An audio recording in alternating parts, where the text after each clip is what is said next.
miss those days. Oh, Christmas is over, the tree is down, candles put away. Okay. I'd like to bring this joint meeting of the Lisbon Town Council and the Planning Board, January 2016, to an open.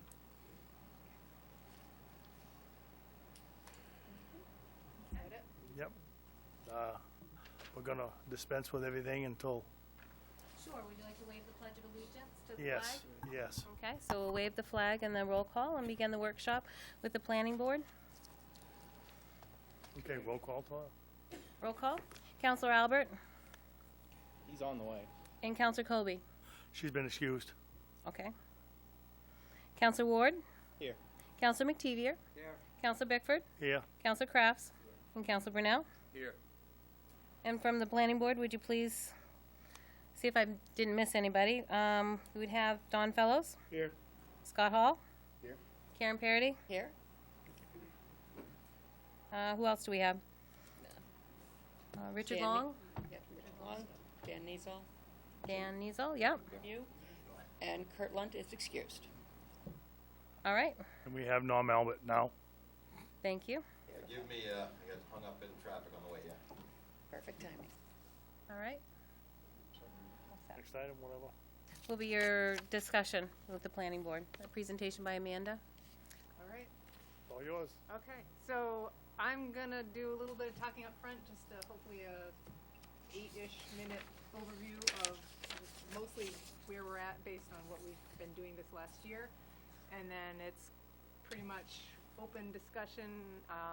All the board is kind of they're you don't have to ask me the questions. They're here to have the dialogue. So I'm happy to defer to them once we get to that discussion, and I'll kick us off. And I know that you all will have questions as I go through these, and I will just write them down or just save them, and let me just do the overview, and then we'll come back to all of these.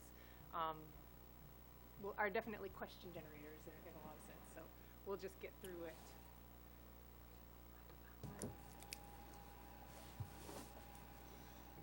Right into the microphone. All right, so that's what I just said. So here are the items that I'm basically going to overview from 2015, and most of these are bleeding into what we're going to be working on 2016, except for the first one, the development of the online mapping for Lisbon. We did want to sort of recognize that was something that was pretty well accomplished and set up in the early 2015, and I'll go over that.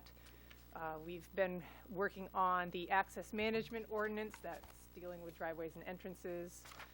Property maintenance or dangerous buildings, there's been some versions of that. We have a final draft that we had been looking at. Public outreach and development of the medical marijuana ordinance, as you guys know, and then more recently, and where we haven't done as much yet on, is discussions on zoning revision, primarily along the Route 196 zones and in the downtowns. So I'll go over each of those just a little bit. For the Lisbon mapping, especially working with Dennis and his name? Jay.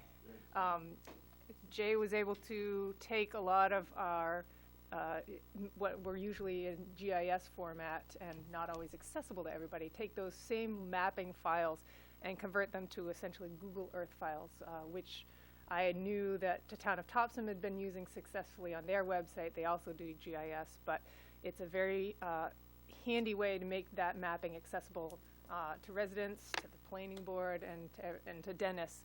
And I will show you just briefly what that looks like. So that's available right on the website now. You have to go to the code enforcement page, and there's a link to the Lisbon mapping system. I don't know how many of you guys may have seen this already, so I will show it. But it's free. Anybody can have Google Earth. Those files don't take a lot of effort to convert AutoCAD or GIS to KML file. The cost really is that the actual mapping data has to be developed by somebody, and if the town doesn't have the capacity, so it's usually we got a really good deal through Dennis's work on the mapping that was done. So for now, it really seems like this is an extremely effective and cost-effective way to have the mapping available as an alternative to the more costly GIS, which we had been looking at. So I'm just going to escape out of that for a minute to show you.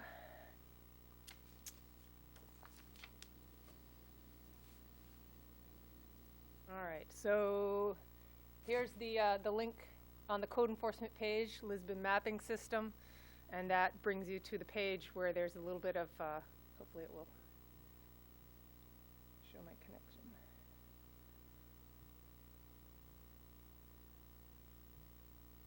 No, of course not. So once you get there, it takes you to the page where all the files are. Should be fine. There it is. This has the notes and the disclaimers. Again, it's to let everybody know that this is not survey, individual property level precision. This is kind of basic mapping, but it is the mapping that we end up using for planning purposes and for code enforcement purposes. And it looks like Those are the same disclaimers as tax maps. They're not meant to be survey accurate. so. We have this. Well, if you've ever used the GIS systems, it's very similar. You've got these layers. You can turn them on and off. I'll zoom in just to get a little closer. So this, what you're looking at now, is parcels as well as zoning. I think and then if you click on these, the parcel layer, basically information is on there, so that tells you the information from the parcels. And if I turn that off, because for some reason it won't let you see all the layers at once, but now I can click on that and it tells me it's general residential zone, the V is village zone. So the actual information, it's more than just showing the map, it actually has all the information, which is why most people want to have the GIS, because when you have that, attaches all that information. But remarkably, these wonderful KML files also carry the information forward. So that is already come in very handy for the planning board and staff, and so that was excellent. So that seems like the one thing that actually kind of got finalized this last year, and we've had a lot of other pieces that have kind of still churning around. Going back a ways, access management, again, this is regarding what is normally DOT's jurisdiction over access permits. Lisbon has authority for Route 196 and Route 9 and Main Street, and there's a few specific roads. It's not all of town, but there's a few specific roads where these access management standards have been in place. And what we realized over the last year or so in the planning board cases is we were doing a lot of waiving of standards. That sent off a red flag for me. If we're waiving all of the standards, then this ordinance isn't working properly. So we've had discussions with the Regional Planning Agency and the Regional Transportation Agency, AVCOG and ATRC. And I think we were coming close to trying to figure out a way to evaluate how the access management standards were in place, but we weren't quite there. We still need to have a final planning board discussion or two before we're even ready for a hearing, I think. That's where that one left off. Property maintenance or dangerous buildings. This one we had several meetings. Dennis has really been the lead on it because his experience as the code enforcement officer and really understanding it from the enforcement perspective has been pretty critical. He really helped us put together a nice draft ordinance that we worked on and I think was kind of finalized as far as we are concerned the last time we had it. And this is where you can correct me if I'm wrong. If this was a fairly simple ordinance, not too much in it, that really dealt with a lot of the vacant and foreclosed properties. This is not the infamous height of the grass on your front lawn kind of standards. It did include a yard sale section. That was something that had a lot of discussion, and there was consideration more recently too whether or not to keep that within it, which is based on what we've seen in other similar ordinances, or to have it separate. But the board is definitely aware that this is something that has got some recent interest, and I think everybody wants to sort of pick that up again. And then there's also been new things coming down from recent state law changes. Do you want to speak a little bit to where you're at with that? Well, actually, I won't know more till the 22nd. We have training on the 22nd, so I'm going, and I think 3 other planning board members are going to the training, but it's essentially, it's streamlining the process of dangerous buildings. They've simplified the process to make it quicker and easier for towns to do it. Quicker and easier, we'd try to recover the money if it takes, if we have to step in and demo a building, that sort of thing. So I'm kind of been holding off on this one until after the 22nd to see how that goes.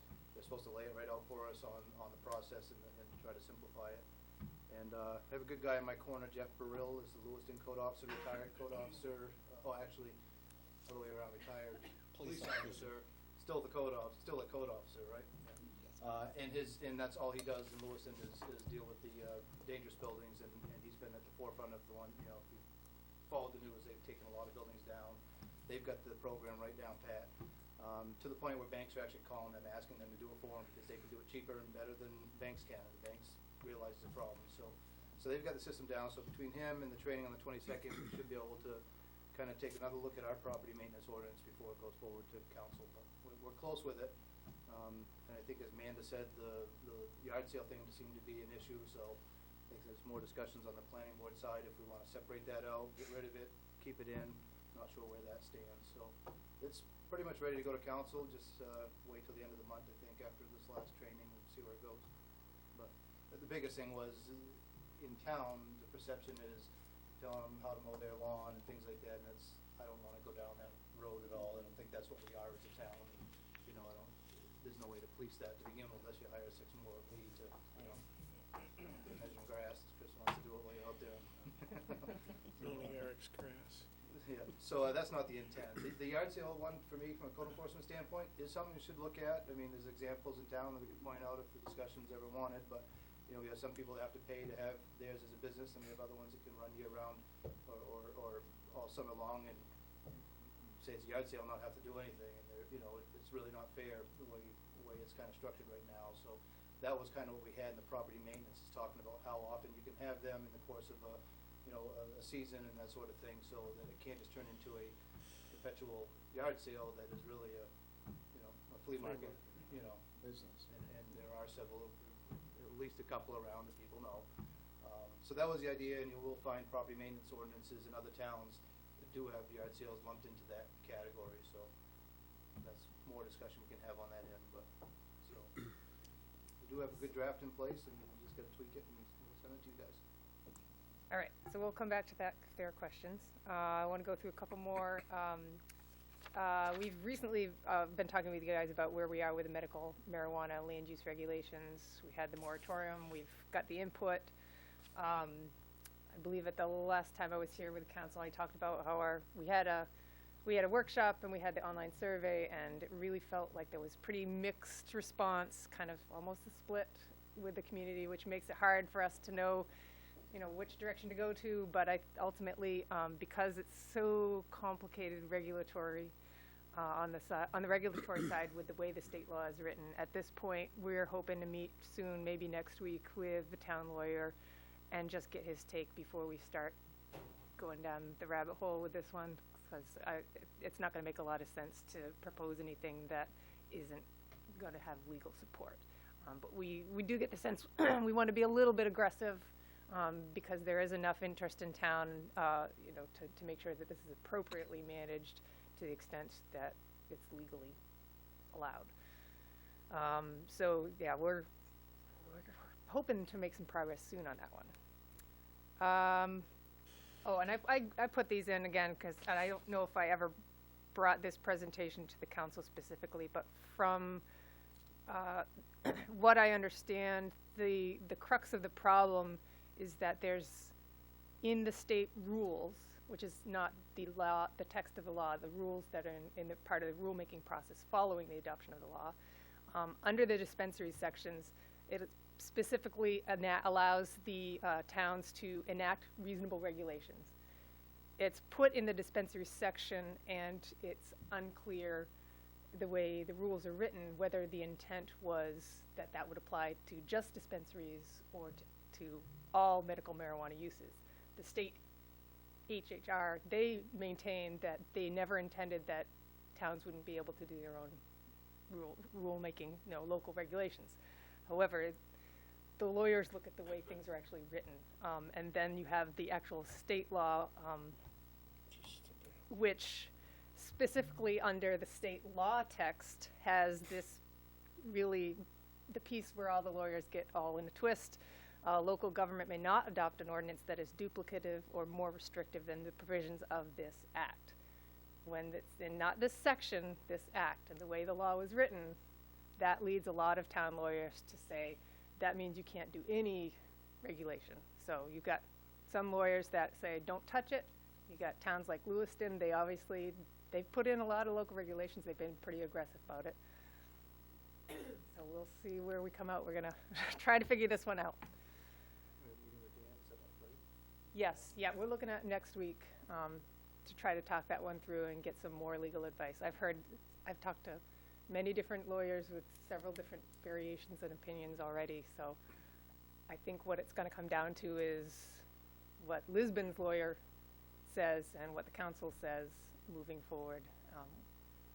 We're just going to have to do the best we can with this one. Our final kind of project for ordinance work is something that's actually been a little bit on hold since we finished the Route 196 corridor plan, and also after doing the downtown plan update. Is there are some sections, mostly in the non-residential zones along the corridor and in the downtowns, where there are certain properties that seem like they need a little bit of adjustment. We went through preliminarily, you guys might remember last year we did a few parcels that we asked, that we had proposed to be rezoned.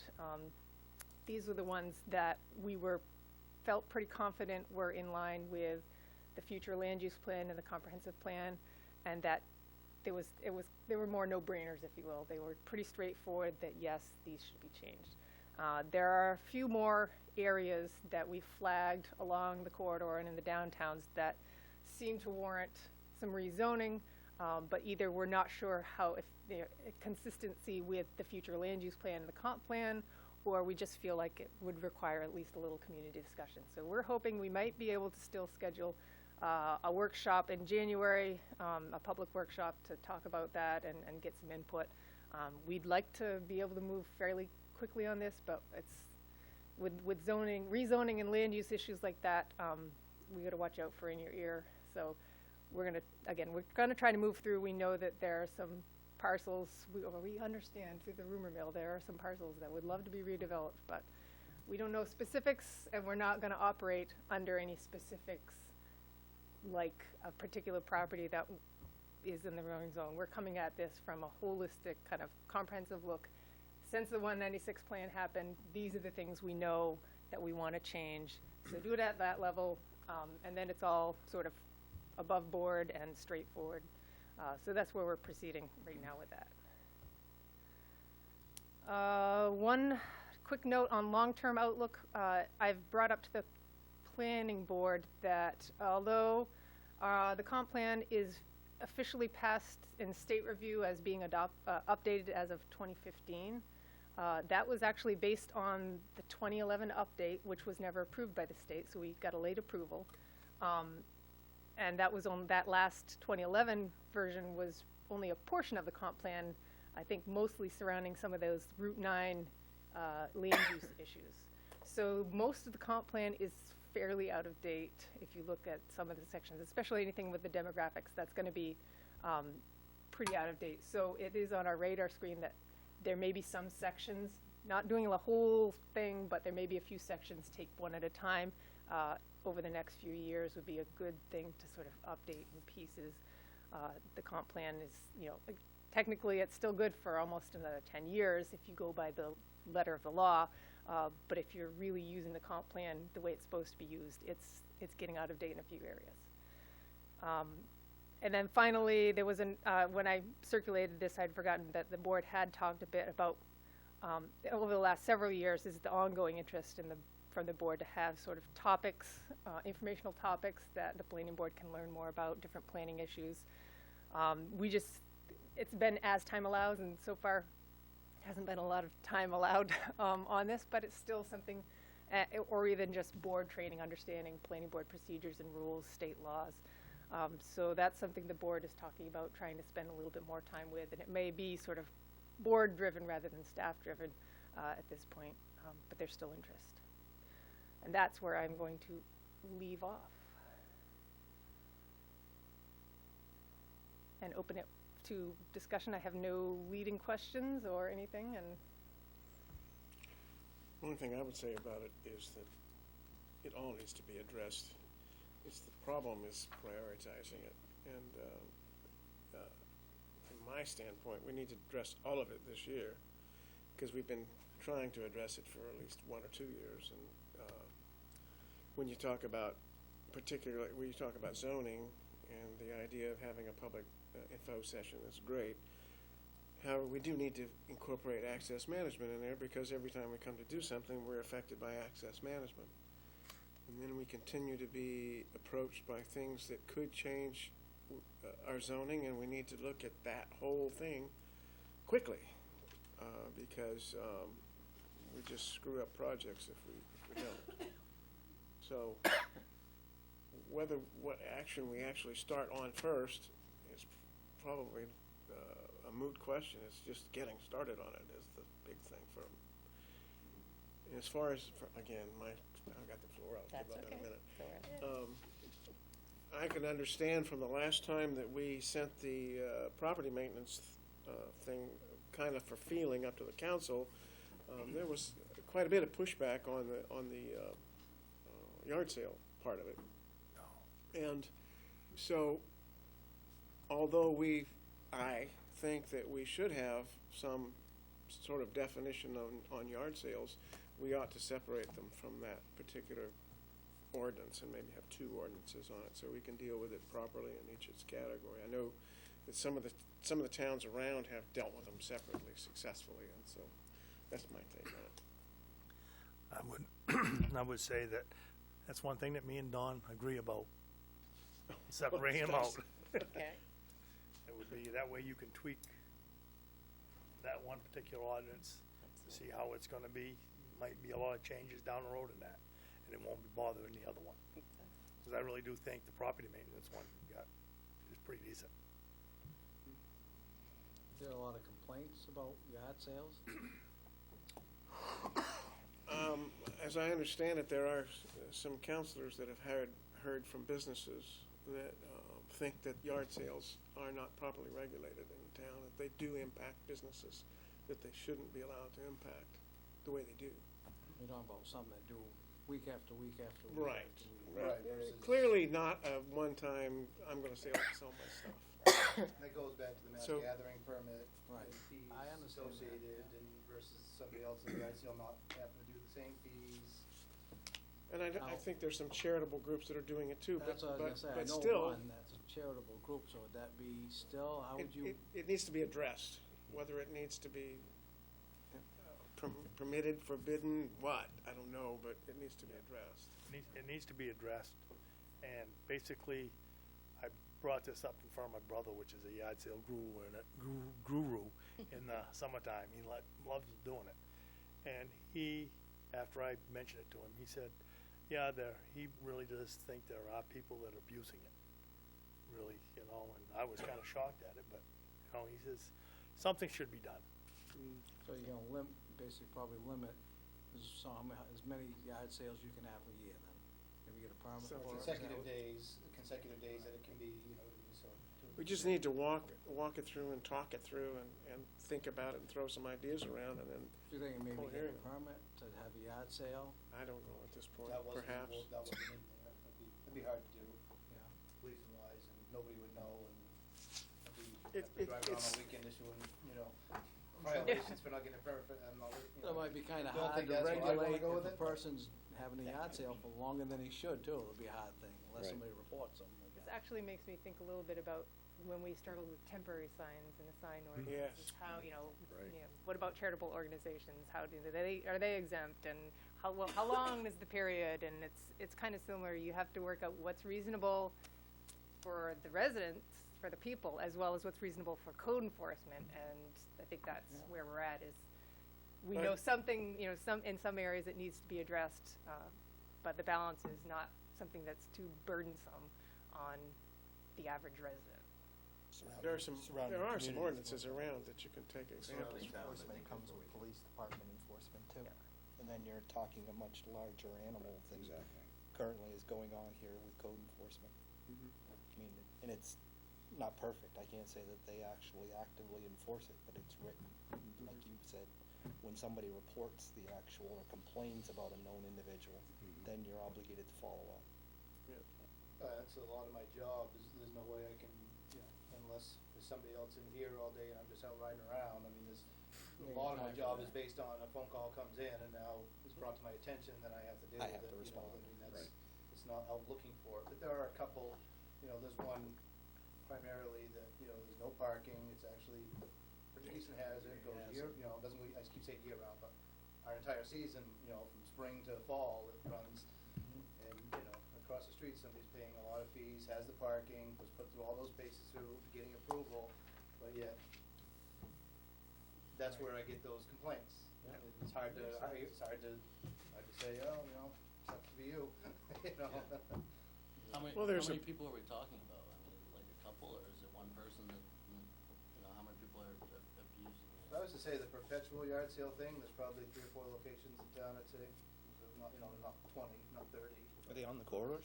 So, what's that? No, one is. That's the only one I One's on can the think of. corridor, yeah. Are they on the corridors? One's on the corridor, well, it's called Route 9 a corridor, there'd be another one. I would. Yeah, so, a couple of them on the main corridors. And There's been some that I'm sure haven't had complaints that are actually in dangerous places, on corners of streets that are quite busy and stuff in the street, and, it just needs to be looked at. Yeah. I agree, it needs to be separated, not knowing the evolution of when it was first brought forward, but I remember sitting in a breakfast that Tracy hosted with local businesses in the demo portions of the property maintenance. That was 30-something businesses in attendance that morning. They want this. If we need to separate it to be able to give them this, I believe it's the the right property thing. maintenance side of it, right? Yes, yes. I don't think they want it stalled. They do not want it stalled by any stretch, right? So we've done a lot of the work. We have. I just asked for a little bit of time to get through this training to see if anything else comes to light with it. Might have to tweak what we've already written based on what they lay out in the process and whatnot. Take the yard sale stuff out, we could deal with that at another time and just move forward with the property maintenance side. But I'll need till the end of the month to know better if we need to already work what we have. If not, we have a final version that was already essentially passed at the planning board level to send to council. We can send that now. But it's got the yard sale in there, so I think we ought to just wait. As they pull that out, go back to planning board, see if that makes sense, and then submit it. So that won't take long. It's good. Gets one of your agenda items off. It's the vacant, dangerous building, that's my main focus, not lawns or Right. the color of your front door, or, I mean, you can look at some towns and they get, that's not what we're looking to do.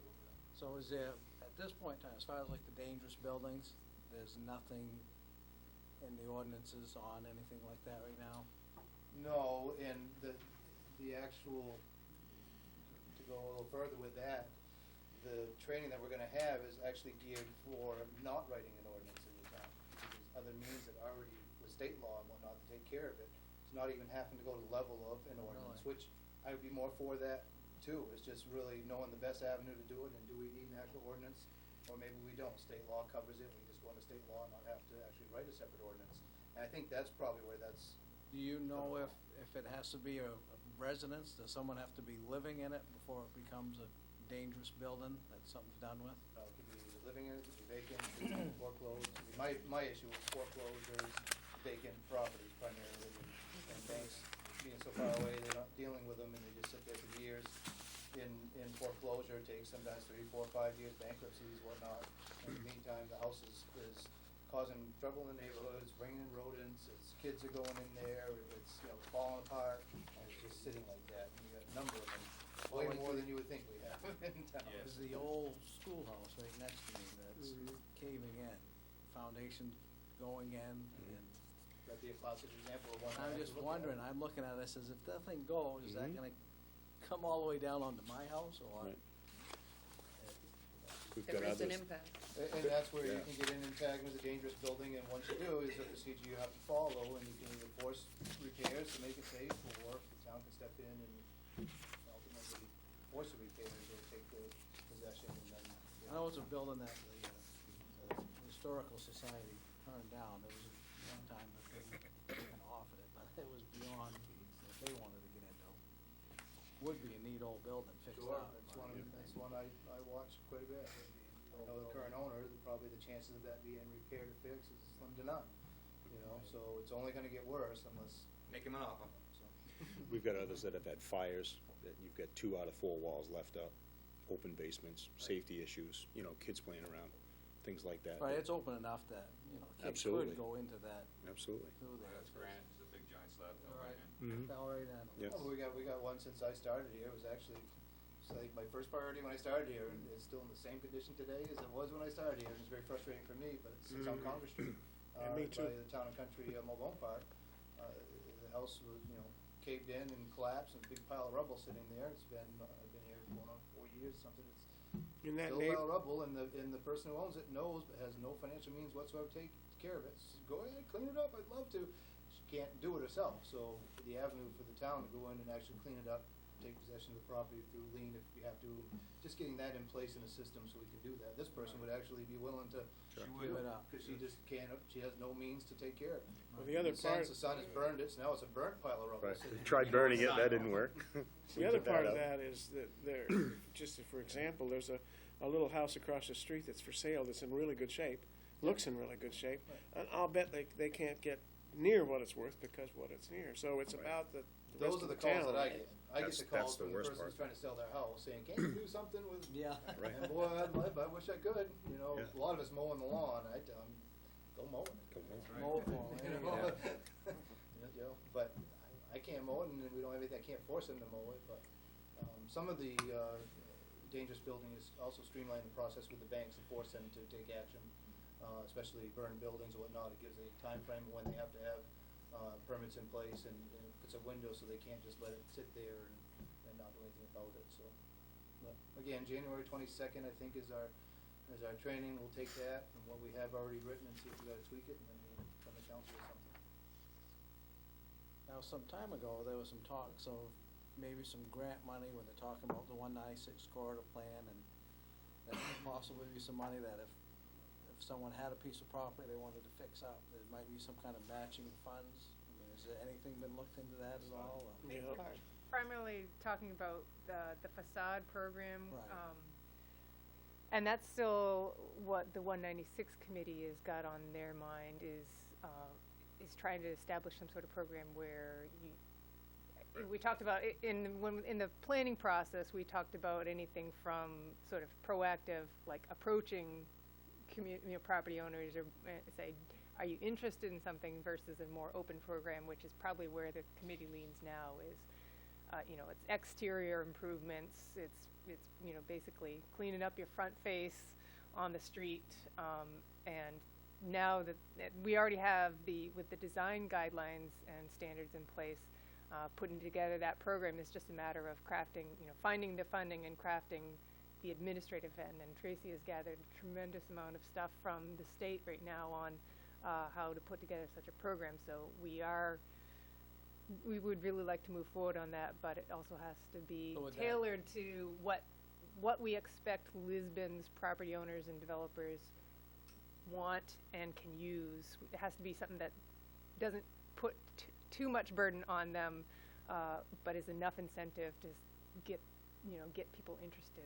So it's something like the property I was just talking about, it's caving in, I mean, would that gentleman be able to use that and something like that? No, that would be more like That's more like demo and Right. re-release, clean it up and Be no hope. help for him to But do if that. if you have and I think when we're talking facade improvements, we're really talking about non-residential properties. It would other communities have, and I'm not so much sure in Maine. I know has happened that you can do facade programs for residential, but it's a harder program to get your hands around, and it's. I didn't know, it was so Yeah. much talk about the 196 Yeah, you don't know corridor, until and it's Yeah. trying to clean that up, make that look. No, good. I think that would be, once we get sort of the ability to deal with the buildings that are, falling apart and eyesores, we can also, we've got the TIF in place, we've got some means to access state programs to develop, a base of funding. hopefully when the program can be finalized and, you know, blessed by the council, we can open it up and try to get some interested folks. It will, you know, if the program works well, you get one or two people in prime location that can make the program really work, and that will drum up a lot more interest. You know, when the neighbor, you know, sees, oh, that business just used the town facade program and did that, I should totally do that. Well, you know, in theory, that's how it works. And I'm not sure in the property maintenance thing, when it comes to property demo and that sort of thing, what needs to be, the place needs to look like when it's demoed, Right. or after it's cleaned. Demo standards. We have some examples in town where there has been demo that doesn't look so hot now, 3 years later, And some that were nice and capped. and some that were done flattened really and well. So Ready for, whether that gets addressed in that ordinance that we're talking about, I don't know, but that's something. Should be that- something. I was under the impression there would be, so I would say yes. Probably, but to what degree? Current one, I don't think would address, you know, if we were to look at, We had- for example, Graziano's Corner, I don't think anything in our current. We government started was to, supposed but, do any more than what they did there. There's no safety or hazards there, you know, there's no open foundation hole. no, we started to do something with it, but I don't think we did. It'd be hard to capture that without getting too much into too Additional restrictive on, yeah, like additional back to return. the height of lawns and Yeah. stuff, but yeah, that's, so. Be nice if they to did go all back the on your question, calories. on design guidelines actually has done the most to help us clean up 196, because those are in place, but that only triggers when they're remodeling or Right. building new, but there's two going on 196 right now that, Yeah. you know, the big, one before you go down to Mill Street there. Right, yeah.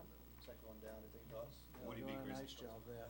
Yeah, he's doing a nice job, Excellent job. and he works with me on it, he's all for it, but believe it or not, I talked to him about design guidelines on that, it's what color you're doing and whatnot, and just make sure everything's gonna be, you know, right when it's done. He's done some others in town, he's doing a nice job, so I, you know, some guys like that is what we want, because they're doing it. Pat Malloy bought the other one that was an eyesore, he's cleaned that up quite a bit, so we're starting to see some, and with some of the new businesses and whatnot, and the idea is hopefully that catches. Yes. And the guy next door that maybe hasn't looked so good for a long time says, geez, looks around, and, you know, we're hoping that is a trigger effect, but at least the guidelines are gonna capture anything from remodeling or new, so that will help. I wish there was a little bit more that we could apply to the residential, because there's so much mixed in a lot of areas. It would be good to capture it, but in terms of the land use regulation portion, it's a tough nut to crack. So there may be other incentives that communities have used in terms of housing and you know, trying to promote housing improvements, but that's like a whole other animal, and it hasn't really been part of the discussion at this point. So. Isn't there also a flavor associated, most of what you're saying associated with that is looking at if the owner is actually looking to work with you and develop. Isn't there a component that assessing the charges associated with the designation for future development, going through the lien process and looking at the town incurring that for whatever the next phase is for your parcel, not so much on the one on out in front of Town and Country, but if you got a property yours on that run 196 right there, if that fell out of stray, to be able to develop that property into something in the future, but you're going to need seed money from the municipality to be able to make that work too. Yeah, and then, well, the dangerous building process works that ultimately you give them the opportunity to either make the repairs or demo the building, and then ultimately if it doesn't, then you attach what they call a special tax, which sends you a lien on the property for Yep. what the cost of the town was for all their costs to demo, clean it up, whatnot, and then if they don't make good on that lien, obviously the town would take possession of the property. Correct. And at that point, the town would do whatever they want with it, sell it or use it for future development or anything, because they would own the property. But that's just that natural process of getting rid of a dangerous building if the owner doesn't. And that's drastically changed the downtown structure of Lewiston, if you guys haven't been paying attention. Because associated with that, with the 3 fires that played out 3 years ago now, that they hit that very first hand associated with that is how do we avoid this in the future associated with that, and that's what their motivation is. We could apply that on a much smaller scale here for future plans for development on specific target properties. I think we should be able to get quite a bit out of that training session. I think so too. Seems to be, it's gonna be a good one, it's just that topic, which is nice, it's not just in touch base with 8 other topics, it's focused on Yeah. that only, and we'll find out, you know, hopefully we learn something on the 22nd. I say if not, Jeff Burrell's an excellent source for He's me. a great resource. The That's guy great. is good at it, and like I say, Lewis is at the point where the banks are calling them, saying, you know, because they realize they've got the process down, they can do it less than a bank coming in trying to figure out how to get it done, and it's working for everybody there. Last I talked to him, they recovered about 70, I think he said around 70% of their money.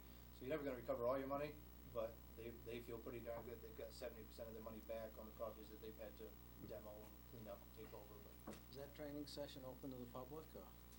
I'm actually waiting for a response. It's MMA's putting it on, but it's actually the code officials, there's a code official organization that's actually doing the meeting. But MMA's providing this person to do this topic. So I sent it in with 3 planning board members and myself. They haven't sent the confirmation back. They're doing it at the Green Ladle, so my guess is it's gonna be pretty limited on how many people they can fit in there. So I'm waiting for the answer back on that, but There's a bit of room in there, isn't there? I haven't been in there, I don't know, Yeah. so I don't know how big of a room it is, but my guess is it wouldn't be. It's good size. You can see about It's a 100 good people. size room. It's good depending on acoustics and Think- stuff. Yeah. Board and council members for member towns would probably be on the slate for attendees. I mean, they have a fee for non-members and members, so my guess is the public could go. If you go to the MMA website, if you're That's on. the 22nd, you said? I think it's 22nd of January, It's an all day. yeah. Well, as much as all day as they ever are. Right, but it's not 9 to 3. a 3-hour, seminar, it's, Pretty long it's an all session. day. Continental and then a lunch or something, I think, right? Is there anything else? that Anything the else? No, that's what I was gonna council- Is there anything that you'd like us to address this year, other than the items that Amanda just told you that we've been working on? I can't, personally, I can't think of anything. We decided to break the lawn sales out, so that was work on that separately. I think that's very good. And other than that, definitely and easy enough your to do. property maintenance after Dennis gets done, it's there and it's a good one, so. At least I do, I think it is. So, Try to keep it simple.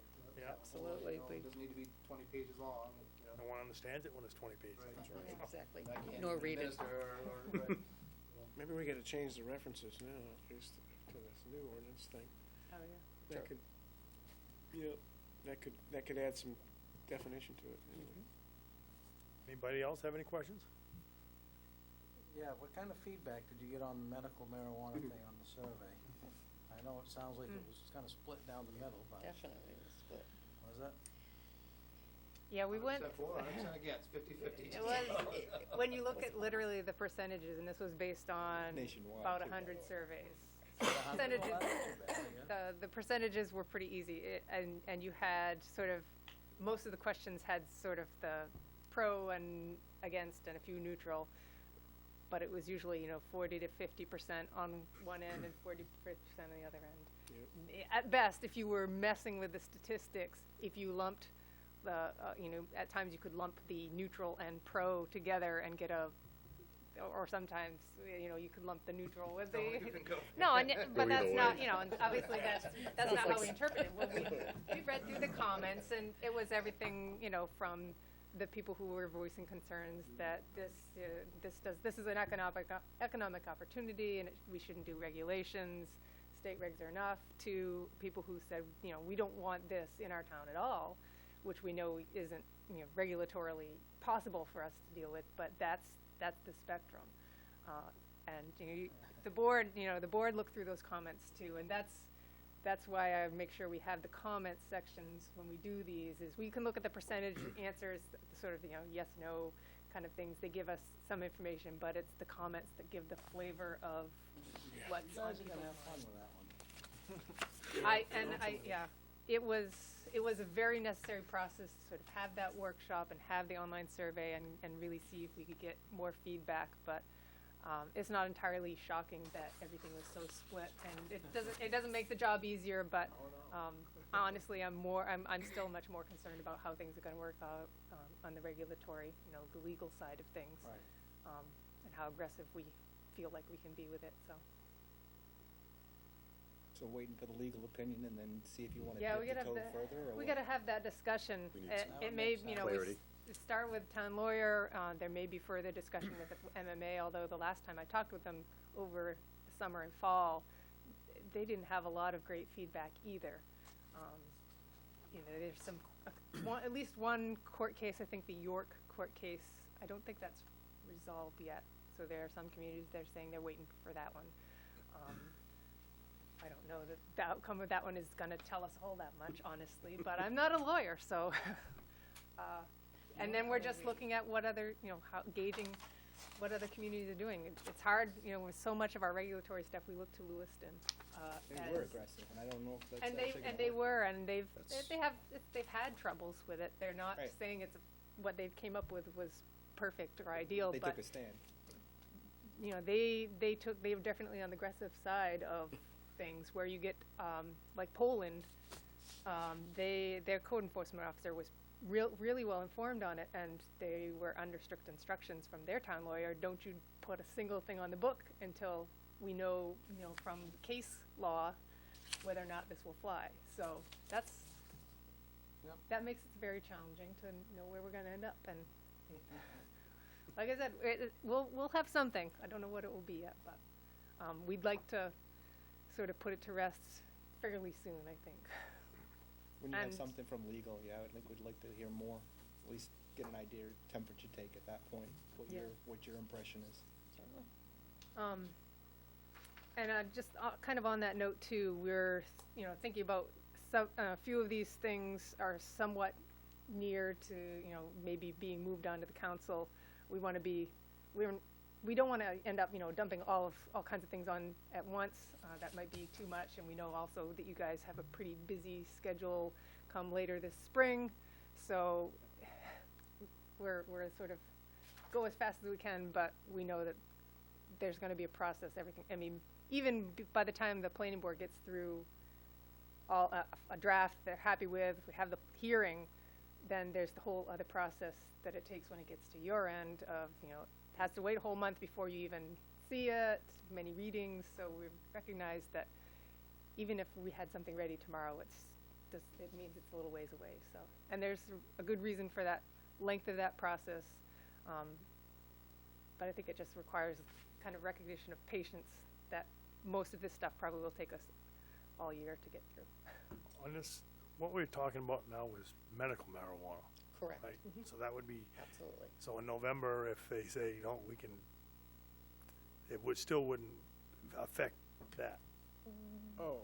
Well, Good. as far as I understand from DHS is, even if recreational marijuana had some sort of change at the state level or federal level, medical marijuana is still a thing. That program isn't necessarily gonna go away. Right, okay, that's And what I mean, what I'm thinking is, Yeah. put all this time in, and then in November, let's say. it's gonna, if something big were to change in November, it's gonna mess with it to some extent, but it's not gonna totally negate it.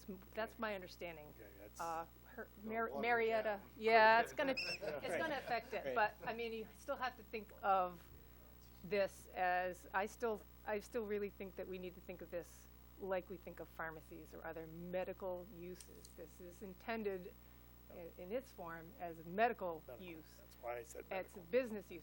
And in some levels you have personal use, and we're leaving that aside. Personal use, individual use, fine. But when you really are talking about it as a business, something that somebody is producing a product for somebody else, acting as a business, even if it's, you know, nonprofit or whatever the actual terms are, but the effect is basically a non-residential use, and that doesn't change. When it makes it complicated if you're going to add in recreational, but I don't think that changes. In the case of medical, though, it's not a case of prohibiting, because that's not something we can do. No, It's a case of regulating if we can do it. if we can do it, yes. It was. What guidelines do we have? So, Yeah. you know, for example, Exactly. where are you allowed to do it? Right. Are there some places that aren't allowed to do it? Well, this is kind of where we are legally. There's a mess in the law that doesn't make it very clear. So, And we've got, Really, it's the caregiver side of it. Right, not the dispensaries. Right. So would this come down to a vote on the ballot or no? Or Locally? Not, probably not. Locally for the town? Okay. This would be an ordinance. An ordinance change, yes. Wouldn't be- So there'd be public hearings for an ordinance, but I don't think it would be a vote, right, ballot. Because it's not something you can vote yes or no on. Right, that's what I thought. That's for the ordinance change. Sounds like a much muddier topic. Yeah. I would, Very muddy. It is till we get on more the clarity. property maintenance side, you have a clear construction time period that you try to work within, knowing that spring to fall and then everything shuts down for the winter. I would actively put the time into that piece and that you have more on the medical Probably that, part. well, that one seems like it's the closest to being ready to That go. was- That that one, was I my- would expect that's the first one out of the gate. I mean, once the training is The over, First meeting in February, we'd have the discussion after our training, and Instead of hearing by it the go. next meeting, be able to finalize. So hopefully you're still some talking draft and go to March. council. We're still Right. talking March March before before it it gets comes to- Before you get it. Would we hold public hearing at the planning board level before we go to council? Have to. Yeah, so I that think would if we're be March gonna make anyway. any changes to it, it has to go through hearing again. Same with zoning too, right? Council Yep. would be into Correct. usually April, May before it's adopted at council level. Which is still within that In the construction springtime, time frame right. to be able to address it anyways. Everybody all set? I think so. Okay, I'll Planning board thanks you very much for your Yeah, keep time, up the good work. counselors. I'll adjourn this We meeting. appreciate it. Thank you. Thank you. Stretch. Are we moving or are we staying right No, here? we're going up. We gotta ring the Yeah, Thursday morning. Yeah, still on my calendar. That's probably on mine. Dennis, Yeah. Dennis has work for us. Coming off the back of your head. No, I have no idea what it is. I haven't even, I have no idea what it is yet. Actually fall in. Wanna be around and find out, right? Yeah. And he couldn't change it down there. There's enough space for kids to crawl right through there now. Right underneath it. That's decades to get to this point. As old as that. As long as it fits very dangerous. Think of that burned house right now. It's been burned up. It's been how long now? 2 years. Everybody all set? Bring the town council meeting to, of January 5th, 2016 to order, and please join me in the pledge. Pledge allegiance to the flag of the United States of America and to the republic for which it stands, one nation, under God, indivisible, with liberty and justice for all. Roll call, Twella. Yes. Counselor Albert? Here. Counselor Kobe is excused. Counselor Ward? Here. Counselor McTevier? Here. Counselor Bickford? Here. Counselor Crafts? Here. And Counselor Brunel? Here.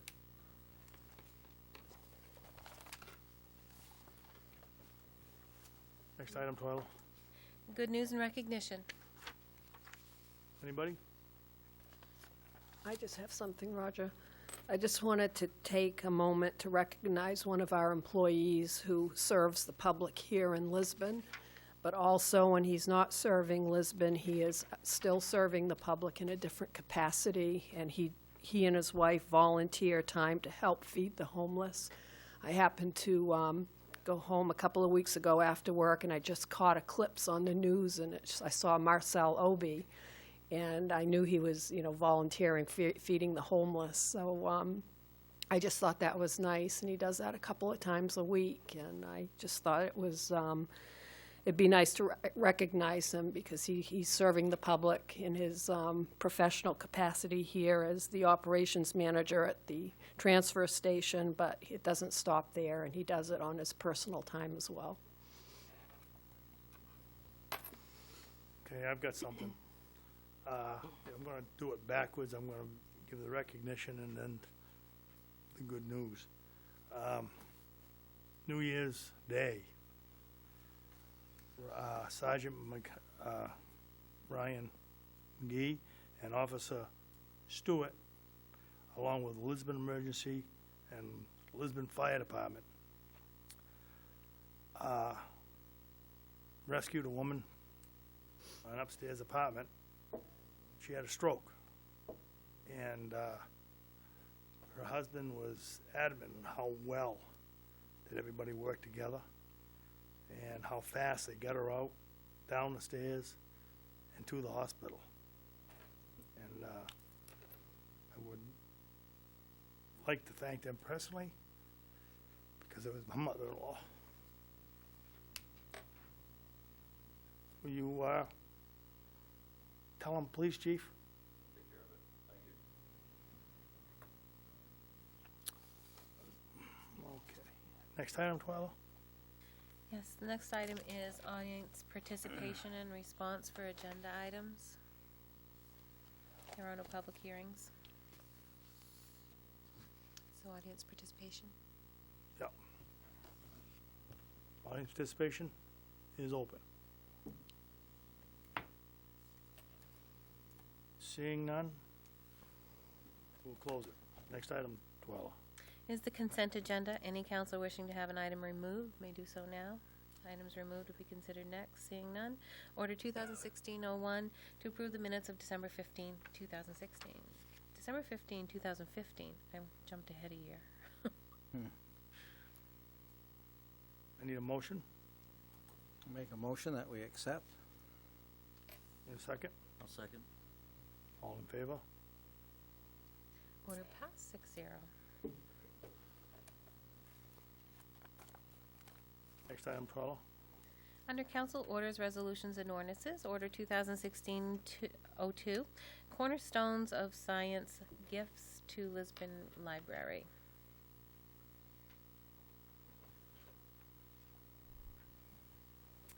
Good evening, members of the Town Council, Town Manager, and Lisbon citizens. We all know who you are. Could you Okay. state your name for the paper? I'm Diane Nettle, the Library Director, and good evening all. In your council packets this evening, you have information, details for review, discussion, and acceptance of a telescope, a microscope, and 2 circuit board kits that we received from an organization called Cornerstones of Science. This organization began back in 1999 with Curtis Memorial Library in Brunswick as a way to establish science and technology in libraries. We were lacking, and it's always hard to catch up. So they started this program. We've participated with their traveling trunks science program since 2014. And with that program, you could sign up and they would deliver through the van delivery system that we get interlibrary loan books, these huge yellow trunks that would offer a full science program for free. We began to do that. The children loved them. We did one called, there was one on magnets.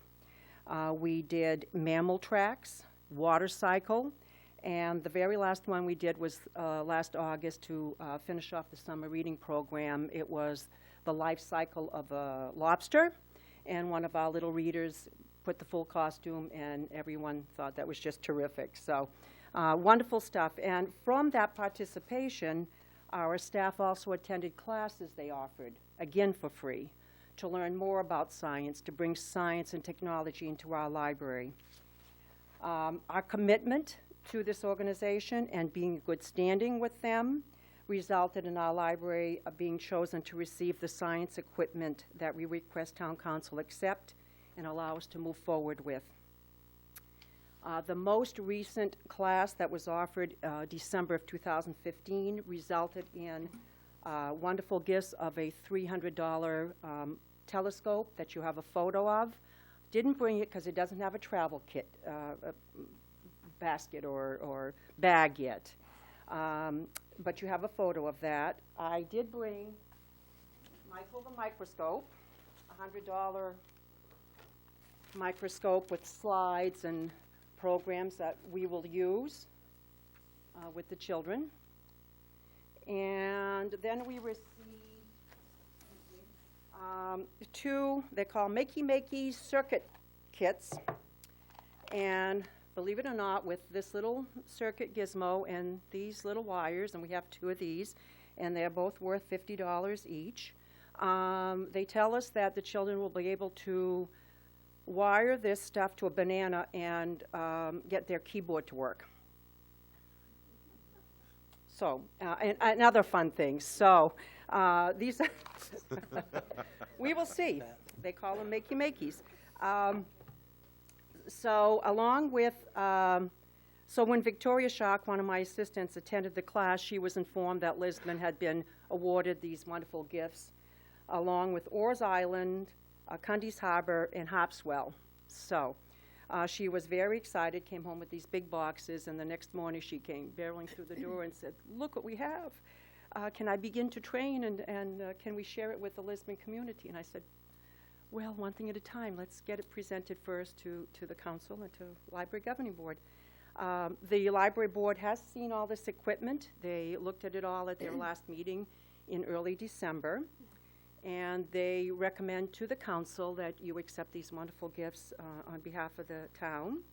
Board member Ms. Paquette is here in the audience this evening to represent the board. If you have any questions, she'll be happy to answer those on their behalf. The board and I feel this is not only a very generous gift, but also an opportunity to expand science and technology to the children and to their families in our community of Lisbon. We're very excited about this equipment, to be able to share it with local organizations like the Boy Scouts, Girl Scouts, Beaver Park programs, and our local school science classes. 2 members of the library staff will attend training to ensure we are fully trained to host programs at our library and become familiar with all 3 units. Please be assured the equipment will not be allowed to circulate to the general public until many things are in place. First and foremost, as I just mentioned, a minimum of 2 of my staff members will be fully trained, and then the Library Governing Board and I will formulate an acceptable use policy that will include strict rules to be used by our patrons. They will have to be patrons in good standing. They will have to show a valid Maine state ID. We will make a photocopy, keep that on file. Only 1 device per checkout. 7 days, only 1 week circulation, and no renewals. They won't be able to keep it for another week. It needs to come back, with fines of $15 per day. If not returned, they will sign the policy that they assume all responsibility for damage or loss. And that is the standard policy that I've been able to find that other libraries who have the equipment are using, and it works well. There's been no problems at Auburn, Lewiston, Calais, any place that I can see with this strict policy. Since this policy and the value of the equipment is much more than the standard we use for lost books, DVDs, and audiobooks, I will come back to the town council for your approval of this policy that we'll probably call something like public use of the science equipment. I thank you for your time, consideration of accepting Cornerstones of Science equipment, and I will be happy to answer your questions. Thank you. Yeah, I do. I just want to understand this right, because, I mean, that's expensive equipment, I'm assuming. 300 for the telescope that I didn't bring, 100 for the microscope, and $50 And you will each. check that, someone can come and check that stuff out? After we're fully trained and Yeah. comfortable, and the patron meets the standard, correct. Yeah, so you're going to probably require more of a deposit than what The council can certainly, advise that. We're saying that they assume all responsibility for damage, and if they don't sign it, then they don't get the equipment. But certainly, if you would want to accept a deposit, Well, that would be I'm- kept in a, I would think in a piece of equipment like that maybe it wouldn't be a bad idea that Okay. there be some kind of deposit, just so you know the people will bring it back anyway. surely. That was all, that was very nice, though. The telescope is beautiful. Mm. It's tabletop, and if this was a table, it's about this big. And That's very nice. other libraries, you go to their website, and one person said she and her family went to a place, I imagine something like Beaver Park, where you get a good view, And her children were excited when they could see the rings around Saturn. I mean, it was like a dream come true for the family. So this is an opportunity for us to get out to Beaver Park, which probably would be the best place, and have an evening with families and share this wonderful gift. And it's not just for kids. You can imagine that senior citizens probably would like, to gaze at the stars. Probably, I don't know if they want to wire their keyboard to bananas, but certainly the kids will have a good time with this. And it's in many libraries. I have a list if you're interested. Belfast, Auburn, Falmouth, Jackson Memorial, Lewiston, Limerick, Merrill, Paris Public, Patton, Pittsfield. So it's throughout the state at this point. And so to be chosen when there's still many more public libraries that could have been chosen is an honor. And I seek your permission to accept this wonderful gift. Do they have other objects in that lending library? Not at this time. So these are the three that they've piloted? Except for the trunks that travel that we can borrow and that you do your own program. Right. But no equipment that is available for donation or a gift at this time. I mean, it's a great opportunity for educational, all Absolutely. three. I mean, I like the fact Absolutely. that getting you as a resource, your staff, Absolutely. trained to be able to educate associated with that. I mean, hitting the homeschool groups, the daycare groups, the Absolutely. before and after. Absolutely. We do have homeschoolers that come and meet on a regular basis now, twice a month, and to be able to share that with them.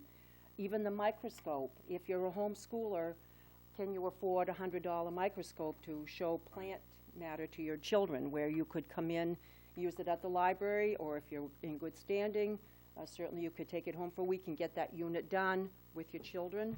Yep. So absolutely, it's Cub and Girl Scouts as well. I mean, Absolutely. the circuit I'm board anxious. associated with that is in the Cub Scout rank, I think it's 3rd grade, there's a electricity component that would actually be extremely beneficial if somebody knew how that to would be use. fun, wouldn't it? And again, if it's something they wanted to do at the library, Absolutely. the That- Cub Scouts that's- could schedule come to visit. one of their meetings, Yep. and my staff and I would be happy to host them. And even the young children will probably like some of this. We have story time kids that probably, we could demonstrate, but certainly we don't want the little kids. They'd probably be more interested in the bananas, frankly, but because they're only 2. Right. But certainly, It's cool for educational in that regard. I mean, whether And- even it goes out to somebody lending into the community, correct. address that separately, but by Right. all means, having the resource. And we'll get this information posted on Facebook. We won't say come tomorrow and borrow it, just that we receive this gift, that it's an honor, and that we will move forward at a pace that ensures the education and certainly that it's in place, that it comes back intact. And certainly, I will address that. I'll make sure the governing board, and certainly a reasonable deposit would ensure they'd want it back. I think you'll still have Their a money waiting back. list for that, even with a deposit, you'll have a waiting list of people waiting to get that. Correct. Cool. Very nice. Do we need to vote on this? I need a motion. I'll make that motion. I'll second. All in favor? Thank you. Vote We'll keep you pass, posted 6-0. on the progress. Thank you very much. Next item, Twala. Is under other business, the town manager's report. I have nothing to report tonight.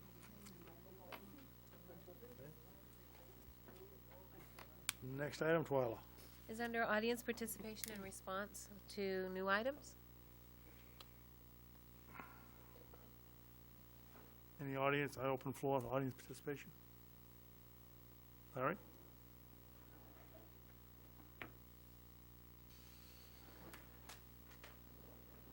Larry Fillmore from Lisbon.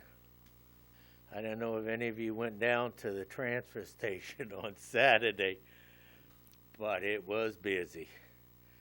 I don't believe that anybody in Lisbon missed the trip down there because everybody was there. Marcel and his staff did an outstanding job moving that along, and they should all be commended. okay, for the outstanding job that they did on Saturday, 'cause I've never seen that many people down there. Thank you. Thank you, Larry. Chief? He's right. It was nuts. It was nuts. You didn't go. I stopped in front of the PW bays, is where they stopped traffic, and then you had to funnel through. Bring it to a I was department dumb, meeting. because 11:30 at night, in the morning is not the time to go. Everybody knows that.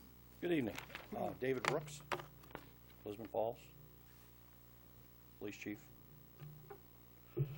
Couple of years.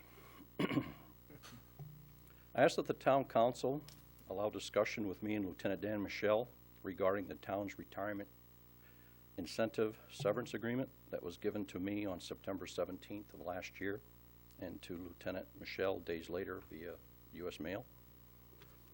On October 1st, I received a communication from the town manager that the council wanted to meet with us to discuss this topic at their meeting scheduled on October 6th. Lieutenant Michelle and I attended that council meeting, and at approximately 9:45 p.m., after the council had been meeting in executive session, we were approached by the council chairman and advised that the council would not meet with us. The meeting with council would have to be public because it included budget discussion. 3 months have passed without follow-up regarding a meeting.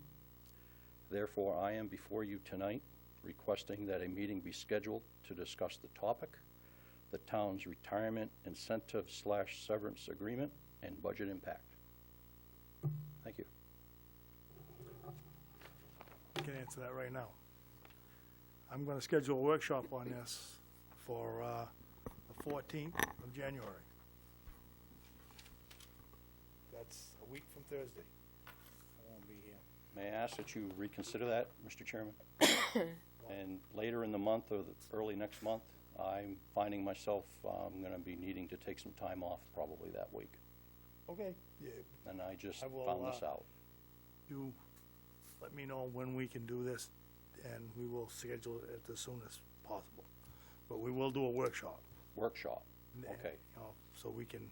Is that going to be, are you looking at an off week from a regular meeting or Yep. an on week? I'd like to have it as an off week. Off week, You gotta be careful on a Thursday, as the planning board has here, so you make sure we, okay. if it's gonna be Yeah, Thursday. but you figure what you want for a All right, schedule. we'll put some dates out there Yeah. to move forward. Thank you very We'll much. get it. Yep.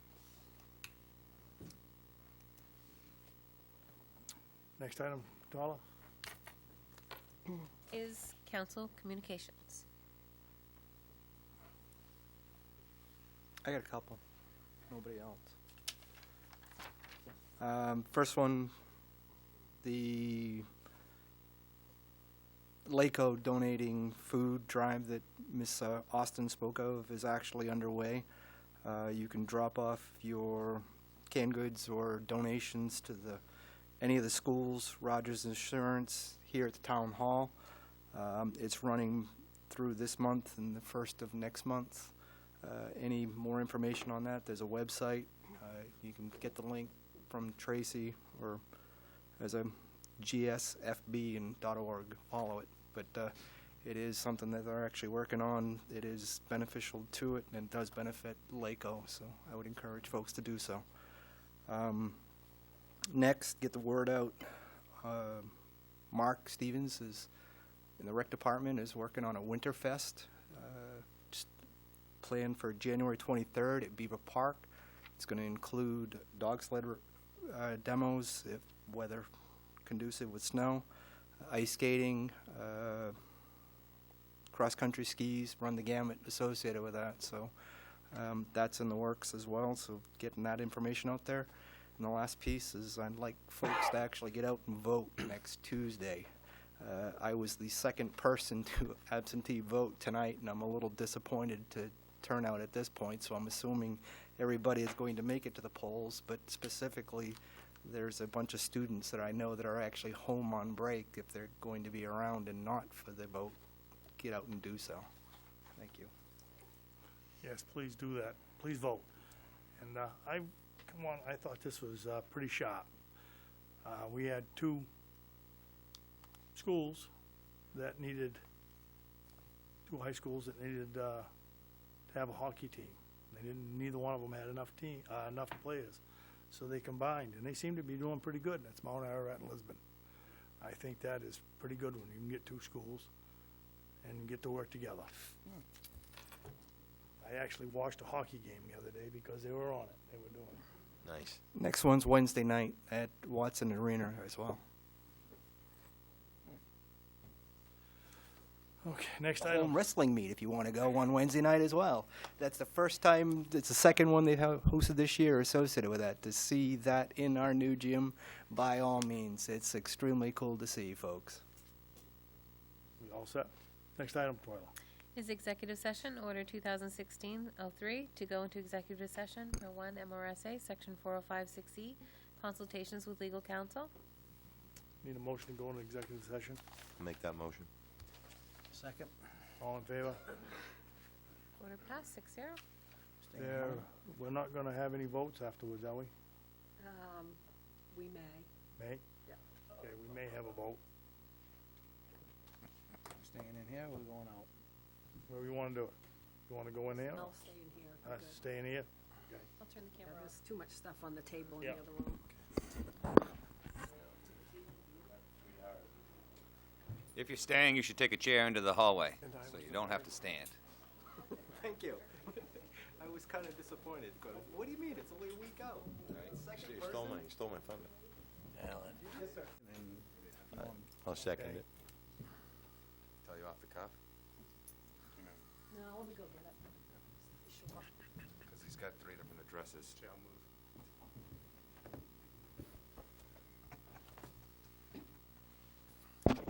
And we are wrong. You got the motions down, Pat? Got it written down right there. No, I'm not a totally different note. Don't rely on me on that one, guys.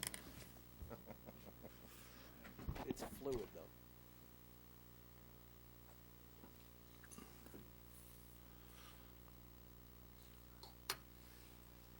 All right, we're back up and running. Okay, I'd like to bring the council back to order.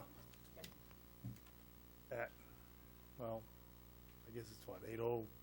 8:02. Okay, that's the way. 7:58. That's, Public. yeah, whichever. They're all wrong. We meet in the middle, though. 8-ish. 58. Yeah, 8-ish. 7:58. Okay, you wanna make the first? You make the motion. I know what we're doing. Because you were... Yes, so we get it right. Motion to authorize the town manager to solicit bids on an 8-acre property owned by the town on Carrillo Street. All right, I would like to make a motion that we authorize the town manager to, what was the property on Furlow Street? Perillo. Furlow Street. For, And set the minimum bid at the assessed value. Yes. yeah, okay, set the minimum bid at the assessed value. Do I have a second? I'll second that. All in favor? Who made the motion? Eric. Yep, Eric. And 6 in favor? No opposed? Okay, 6-0. Yep.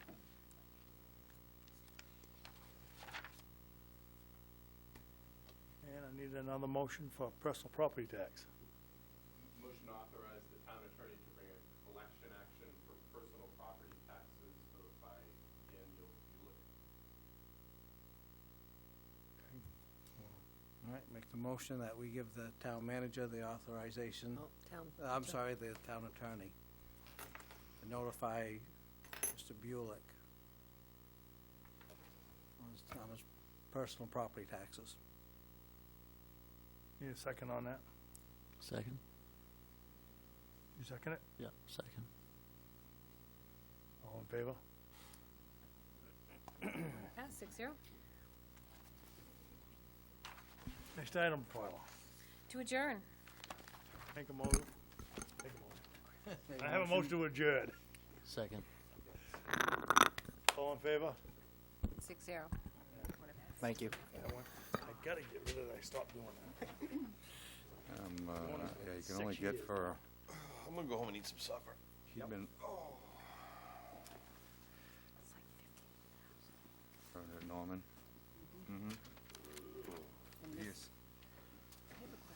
Chris, thanks for